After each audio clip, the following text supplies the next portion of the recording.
내일 워싱턴 DC에서 열릴 예정이었던 한국과 미국의 통상협상이 미국 측의 요청으로 취소된 가운데 한미 무역협상은 상호 관세율을 15%로 낮추는 대신 투자기금을 조성하는 방향으로 진행될 전망입니다. 미국 내 불법 이민자 체포 건수가 일평균 1000건 이상으로 사상 최고치를 기록했습니다. 한국 출생아 수가 11개월 연속 증가하며 14년 만에 정점을 찍은 반면 미국은 지난해 출산율이 역대 최저치를 기록했습니다.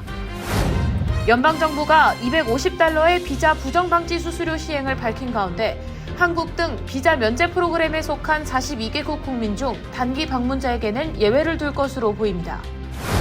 오늘 러시아의 여객기 한 대가 추락하면서 탑승자 전원이 사망했습니다.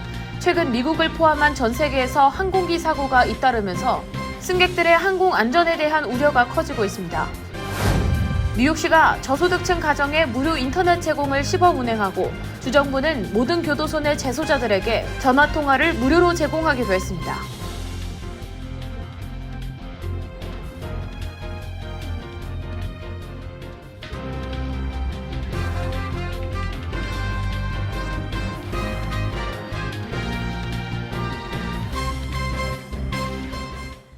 시청자 여러분 안녕하십니까? KBTV 뉴스9 전상입니다. 한미 무역 협상이 상호 관세율을 25%에서 15%로 낮추는 대신 막대한 규모의 대미 투자 기금을 조성하는 방향으로 진행되고 있는 것으로 전해졌습니다. 이는 미일 무역 협상에서 타결된 합의 내용과 유사합니다. 한편 내일 워싱턴 DC에서 열릴 예정이었던 한국과 미국의 통상 협상은 미국 측의 요청으로 취소됐습니다.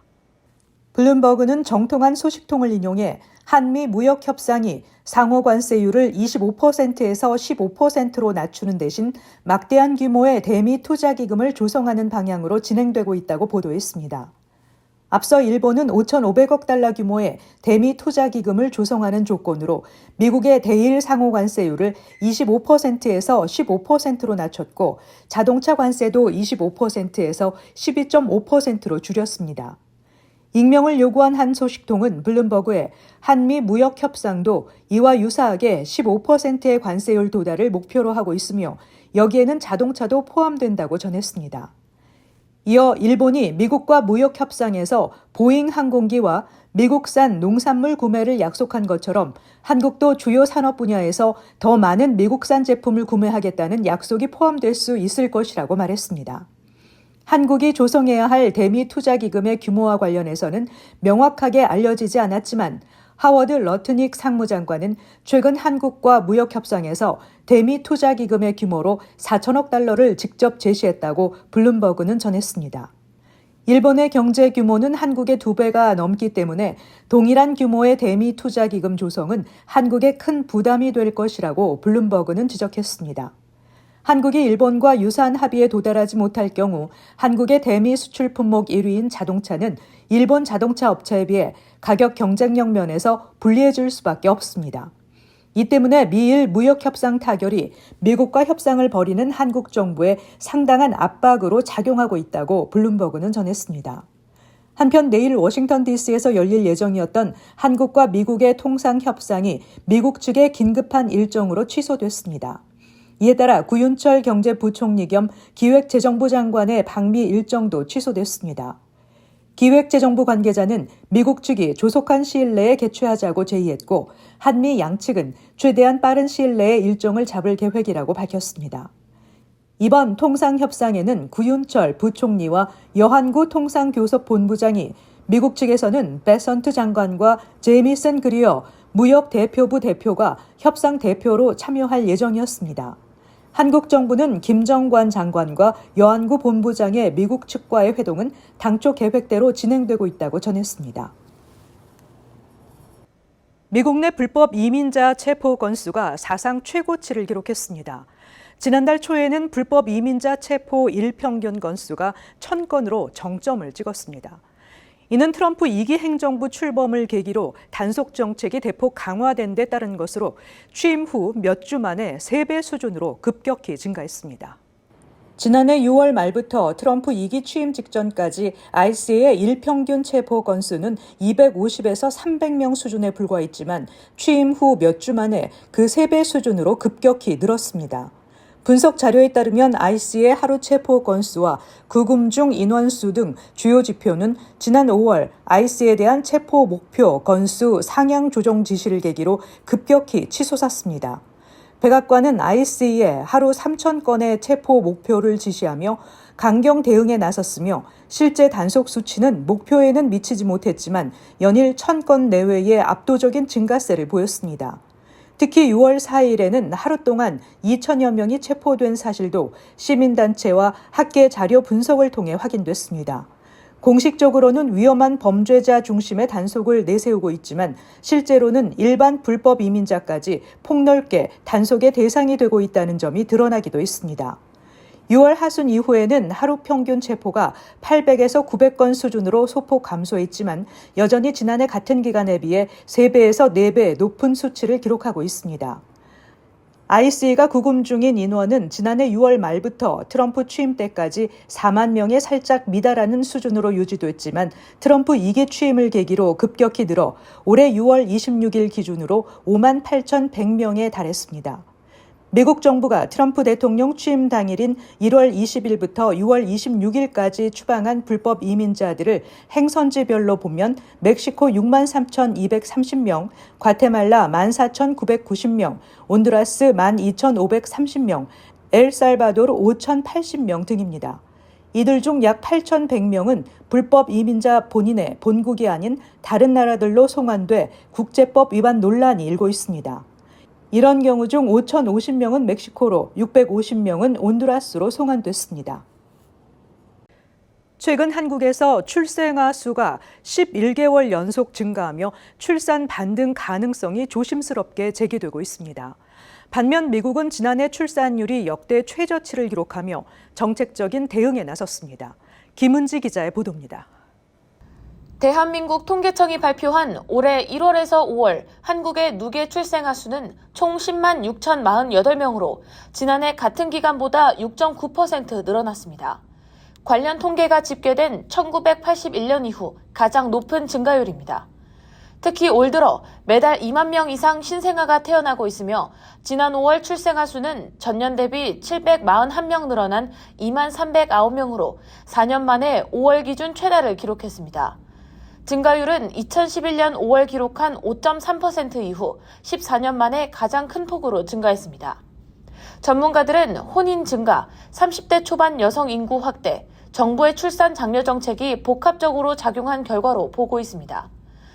실제로 혼인 건수는 14개월 연속 증가세를 보이고 있으며 2차 베이비붐 세대의 자녀들이 출산 정년기에 도달한 점도 영향을 줬습니다.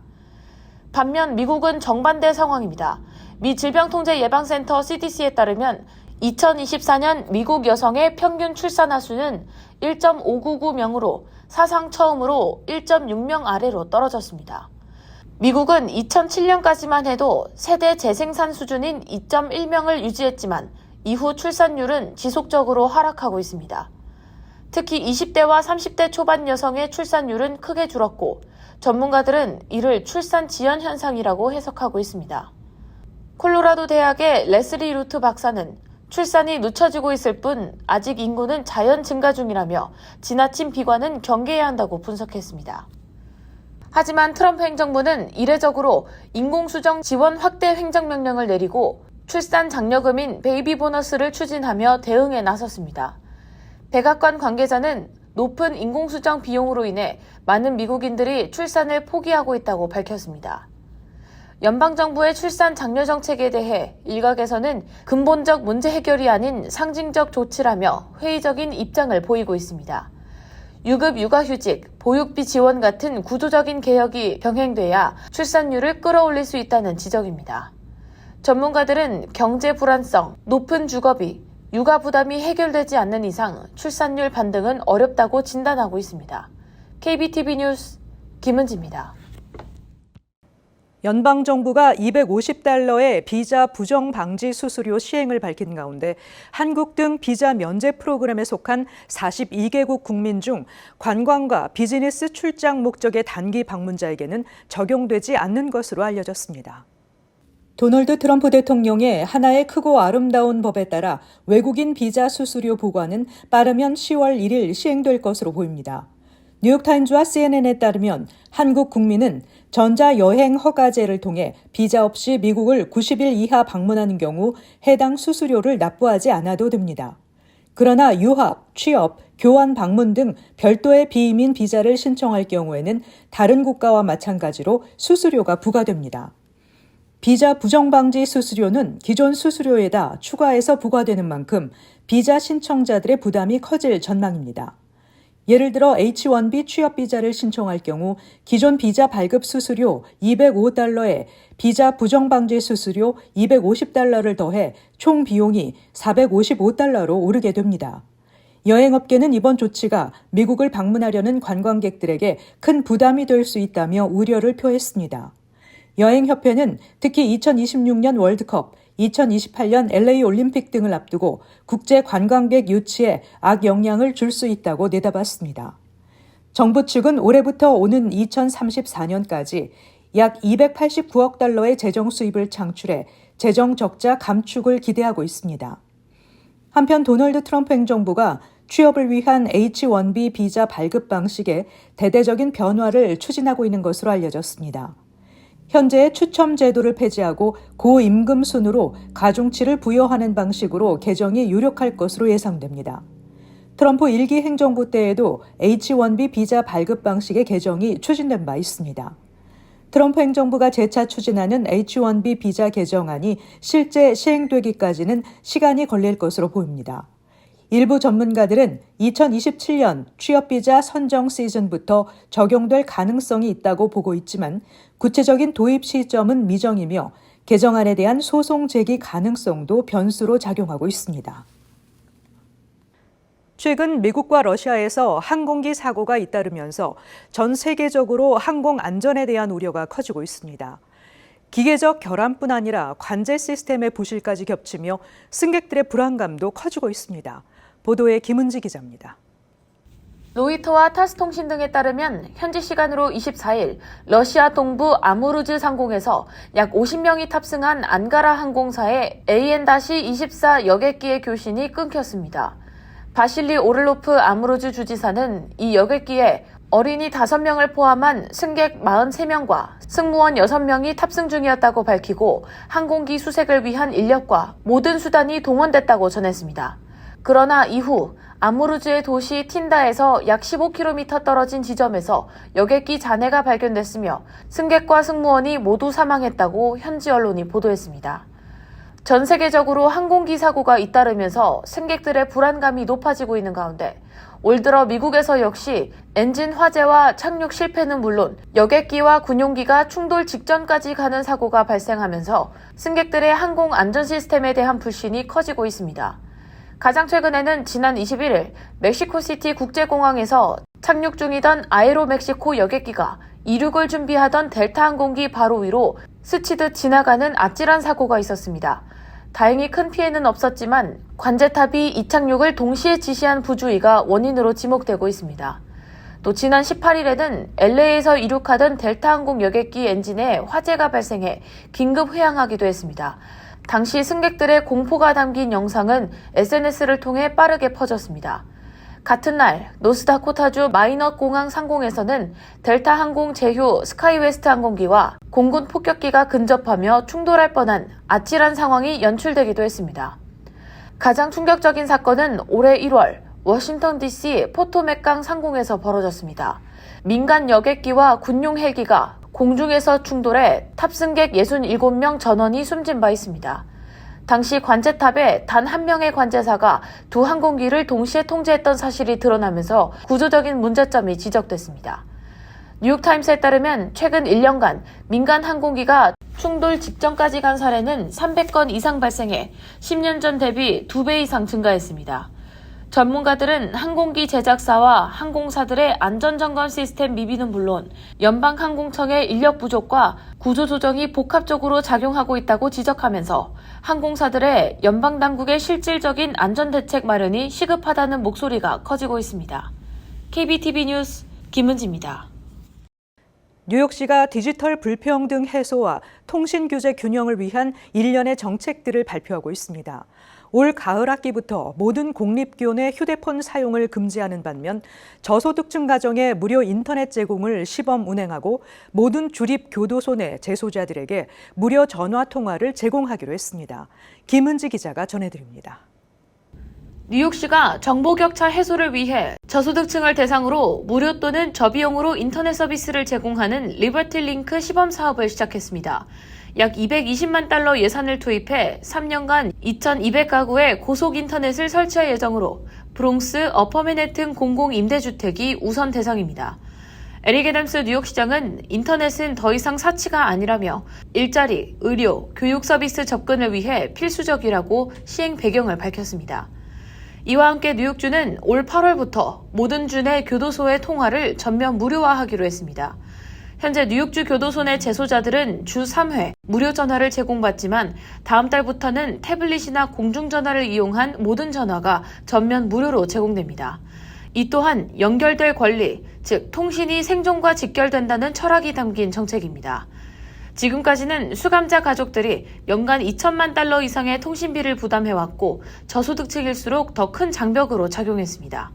재소자의 95%는 결국 사회로 돌아가게 되는데 통신비 부담 절감으로 가족과의 유대감, 또 사회와 감정적으로 연결성을 지키며 교도소 내 긴장감 완화에도 도움이 될 것으로 전망됩니다. 반면 시정부는 이와 동시에 전략적인 단절도 택했습니다. 올 가을 학기인 2025-2026 학년도부터는 모든 공립교내 전자기기 사용이 전면 금지됩니다. 교육청은 휴대폰이 집중력 저하, 사이버 폭력, 정신건강 문제의 주된 원인이라며 일종의 디지털 디톡스를 감행한 것입니다. 이에 따라 학생들은 앞으로 의학적인 이유나 사전에 합당한 사유로 허용된 경우를 제외하고는 수업 중에 스마트폰, 태블릿 PC, 스마트워치 등 전자기기 사용이 전면 금지되며 학교별로 보관함 또는 수거 방식을 선택해 운영될 예정입니다. 뉴욕 주와 시정부는 이렇듯 정보 접근 및 공공통신 정책과 관련해 형평성과 관리 강화를 동시에 노린 조치를 속속 내놓으며 디지털 정의와 사회적 웰빙의 균형을 찾으려고 시도하고 있습니다. KBTV 뉴스 김은지입니다. 뉴욕타임즈는 컬럼비아대가 도널드 트럼프 행정부와의 협상을 통해 벌금 2억 달러를 내기로 했다고 보도했습니다. 이에 따라 컬럼비아대는 매년 12억 달러가 넘는 연방 보조금을 다시 받을 수 있게 됐습니다. 또 컬럼비아대는 교내 유대 혐오 행위를 근절할 조치들을 이행하고 입학 사정과 채용 과정에서 인종을 고려하는 관행도 중단키로 했습니다. 컬럼비아대는 연방정부와 공동으로 독립감시인을 선정한 뒤 6개월마다 합의 이행 진척 상황을 보고하기로 했습니다. 이에 따라 트럼프 행정부는 컬럼비아대를 상대로 진행했던 6건 이상의 민권법 위반 혐의 조사를 종결하기로 했습니다. 자신의 모친을 포함한 한인 3명을 살해한 혐의로 펜실베니아주에서 체포된 케빈 안 씨에게 정신감정 명령이 내려졌습니다.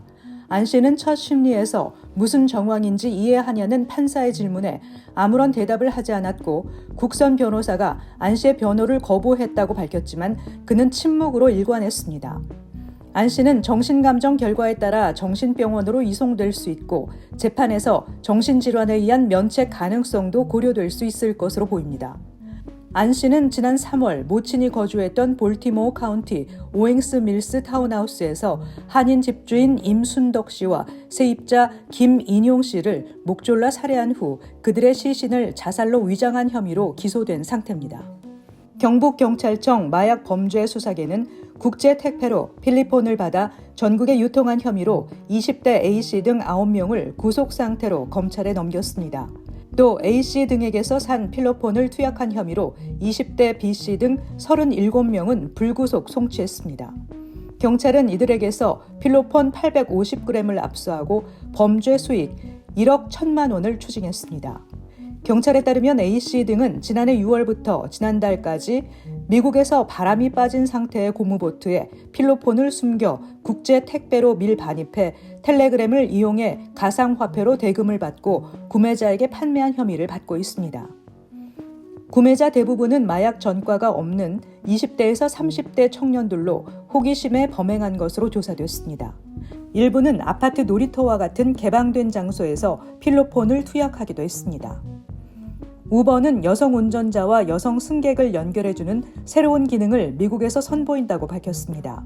이 서비스는 여성 고객이 차량을 예약할 때 여성 운전자와 매칭되도록 앱 설정에서 선호도를 지정할 수 있도록 합니다. 여성 운전자도 여성 승객만 태우도록 설정할 수 있습니다. 다만 우버 측은 여성 승객의 선호가 항상 보장되는 것은 아니고 이 기능이 실제로 여성 간 매칭 가능성을 높인다고 밝혔습니다. 이 서비스는 다음 달부터 로스앤젤레스와 샌프란시스코, 디트로이트에서 시범 운영됩니다. 앞서 프랑스와 독일, 아르헨티나 등에서도 테스트가 진행된 바 있습니다. 잠시 후 커뮤니티 브리핑을 전해드립니다.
이어서 환율과 증시 전해드립니다.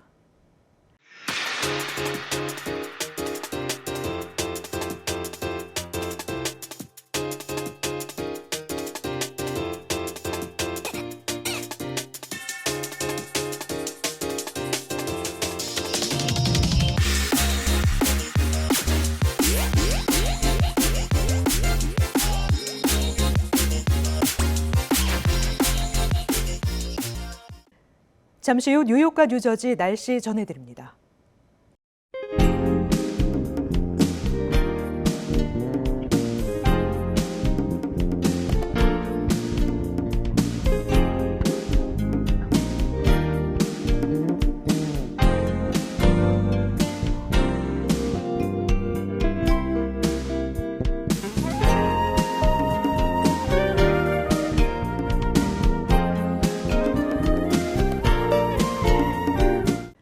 이상으로 KBTV 뉴스9을 마칩니다. 시청해주신 여러분 고맙습니다. 편안한 밤 되시기 바랍니다.